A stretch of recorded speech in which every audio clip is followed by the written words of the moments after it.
What's up, guys? Welcome back to the Backyard Dad YouTube channel. In today's video, we are actually in the garage. We're working on my wife's 2019 Toyota Sequoia, which has been featured on the channel a few times before. This is, again, a platinum model. Awesome vehicle for our family. Bought it brand new back in 19. Have had it ever since. Here we are in 2025, going on 2026. We're sitting about 90,000 miles, just shy of 90,000 miles on this platform.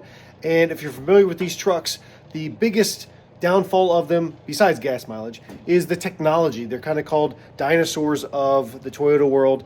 Toyota has always been kind of slow to come up with the technology pace of things. And so I've kind of got an idea here that I've been researching, trying to come up with an Apple CarPlay solution that works for this truck. I actually went with Crutchfield, some different models that they have. There's some different options there. Initially, this was been a year or two ago. It did not work great. I could not get the factory microphone to work well inside this truck. So since then, I've done some great research and come across another company called Hamilton Motor Company. Not affiliated with me by any means. I went and paid full price for their kit, but that will upgrade the factory system to a CarPlay system, or so it says.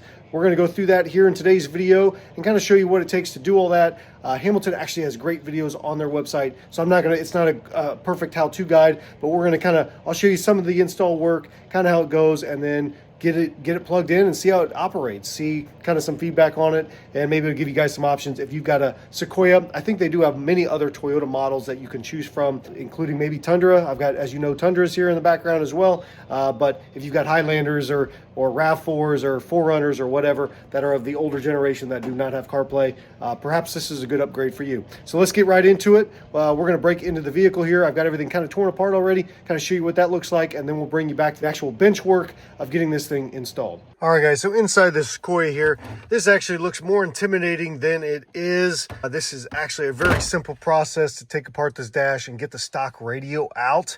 I've got everything kind of taken apart here. Everything's really just held on with a series of these clips. Hamilton does have a great video online that shows you how to take everything apart, but essentially these things clips, you're just pulling on things until they unclip and they come out, including these dash pieces. And you kind of have to pop this a little bit loose just so that this turn knob here, especially if you've got one of the later limited or platinum models, so that it comes out and kind of feeds up and around. Took me about 15 minutes to get to this point inside the cab of the Sequoia. All right, so on the bench here today, guys, I've got kind of this brand new system from Hamilton and then the factory head unit here that we are going to essentially, as I understand this is a Panasonic. If you're tuning in the USA here, these are all Panasonic models as I understand it from Hamilton. But we're going to basically, this thing plugs into the factory location here. This is actually the XM Sirius XM satellite box that connects in with the factory unit. And this basically replaces this. So let's take this apart here, kind of do a unofficial unboxing here. Let's zoom out so we're not so shaky, but they are very detailed. They have some great online tutorials, so customer service and all that is great. 3-year warranty apparently with that.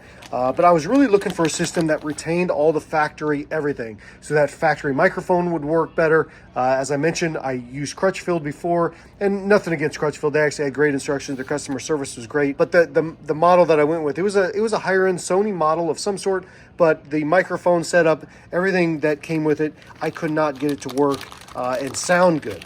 So this was a good option. These I got on Black Friday sale here. These were just under, I believe, just under $500. I think I paid $460 or something shipped. Not affiliated with them at all, assuming this install goes well. So basically, we're going to take this. This is going to plug into the factory location here of the satellite box that apparently you can retain, but I'll show you some of the process that I'm about to go through here. We'll see what we get into. All right, guys, so disclaimer here. I have not done this before, so again, I would refer you to the actual recording that Hamilton does if you're looking to do this for yourself. Again, follow along. We may speed this up and let's get right into it.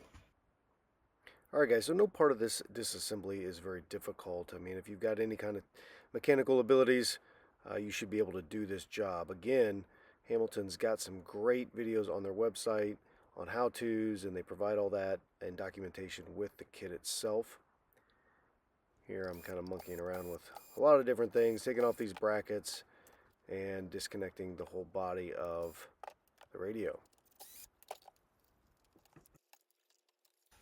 Here is again, this is just the Sirius satellite portion of this. I don't think I will reinstall this again. This is an optional component. With the Hamilton kit, there are ways to reuse this system. I'm not going to. We don't subscribe to satellite, so this is just an option that I'm going to forgo and set this aside.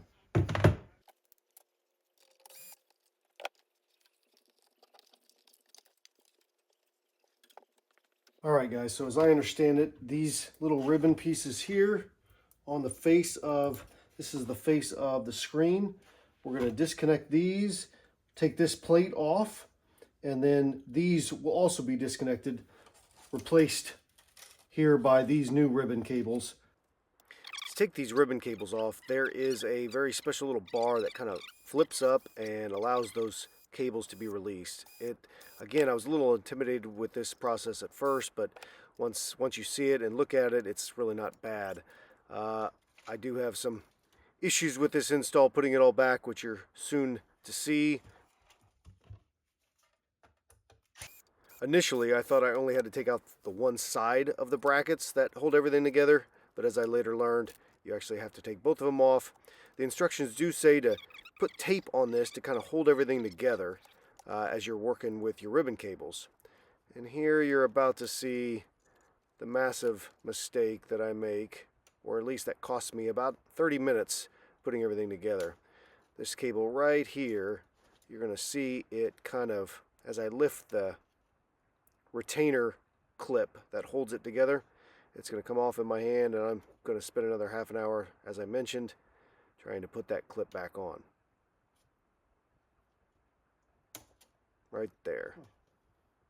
And I'm like, holy cow, what am I going to do here?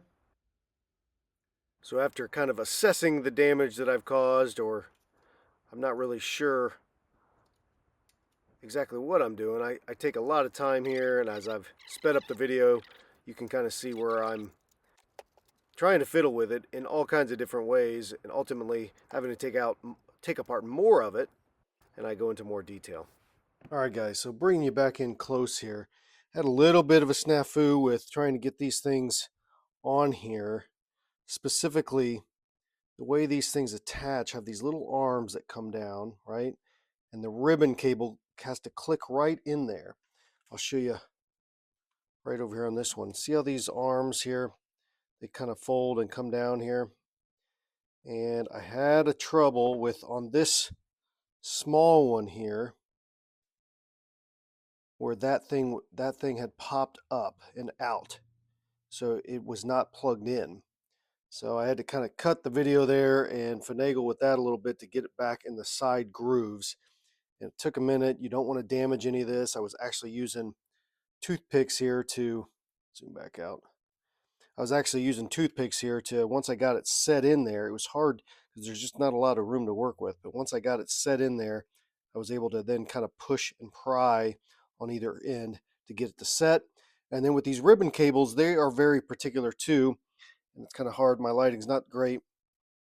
But you want to make sure that these are very parallel to your kind of your clamp down bar here. You can see I'm in pretty good shape with these, but it did take some finagling to make sure I was lined up properly. So just some, well, I won't say pro tips, but some tips from somebody who's done it wrong, right? Or who screwed it up.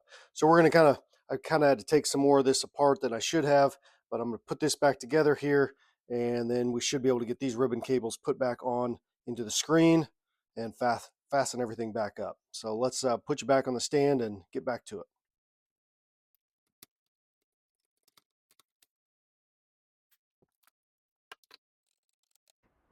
As I said, guys, I'm not an expert here. Lean on the Hamilton videos for an exact how-to guide. But here you can see I'm attaching the ribbon cables in the wrong way, so to speak, to the actual screen. But I'm forgetting one important step, which is the faceplate. And the faceplate has to go on before you can put the ribbon cables through that, right? That's what everything attaches to. So let's bring you back to the video. All right, guys, so with this, they talk about how in the install video, when you put this plate back on, that some of these ribbon cables tend to pinch and how they reattach. But they assure you that the beauty of the ribbon cables is that it will not hurt them with this install. So we're going to go ahead and press on here. I got a couple of them set up. We can get the rest of this on there, and then we can get the screen put back as you saw maybe kind of in that previous little clip. I went to install the screen before having this plate back on, and now with the plate back on, we are in pretty good shape. Or, well, we seem to be for now. Minus some of my, again, a little bit of snafu here and there, but we're getting there.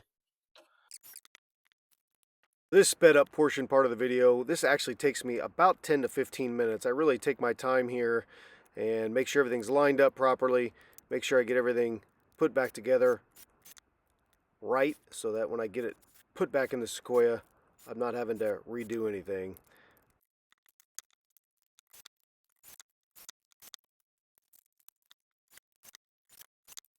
I'm missing 2 bolts here. This, remember, was where the factory Sirius XM box went in, and it has bolts in there. We don't use that with the Hamilton.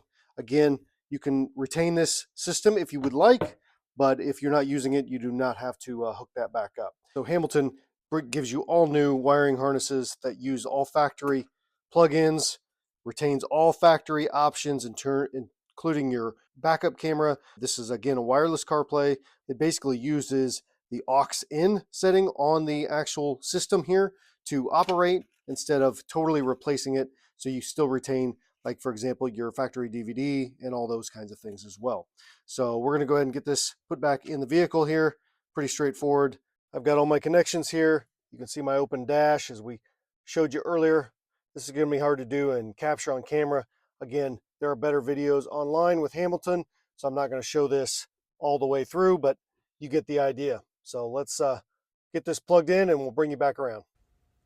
All right, as you can see, everything's installed here in the Sequoia, and I've got Apple CarPlay up. Now, this is all working wirelessly. I don't have anything plugged into it, and it operates just as you would expect and works really well. There are no lag or delays with anything.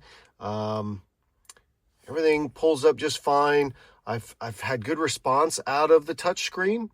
Your phone messages, all that stuff pops up, podcasts, audiobooks. Again, this works just like a normal Apple CarPlay would.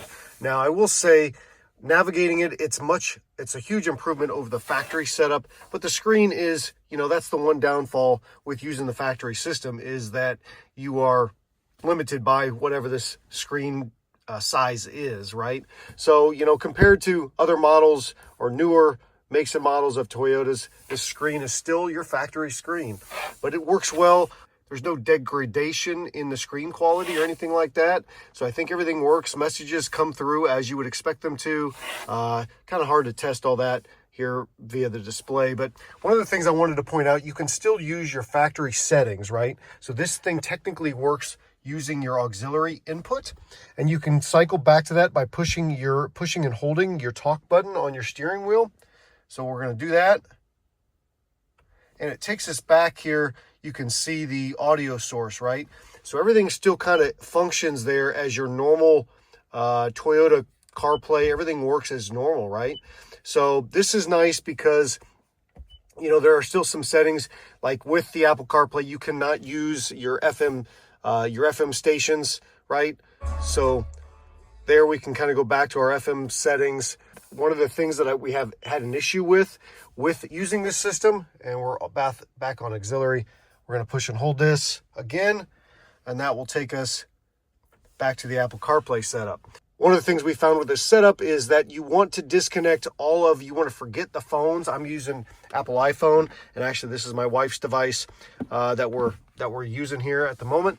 But you want to forget all the settings, disconnect everything from the factory setup, the factory JBL setting, disconnect everything, okay?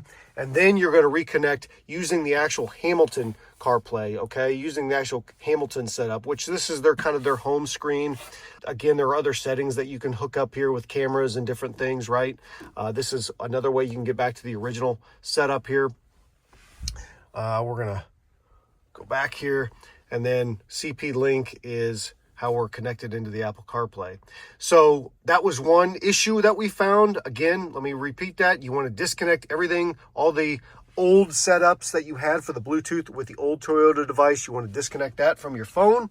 One of the other things that I struggled with initially on install was that some of these, I couldn't get access into these top buttons. They weren't working very well. Like if I wanted to click home here, I could not, it would not recognize my finger touching that, okay?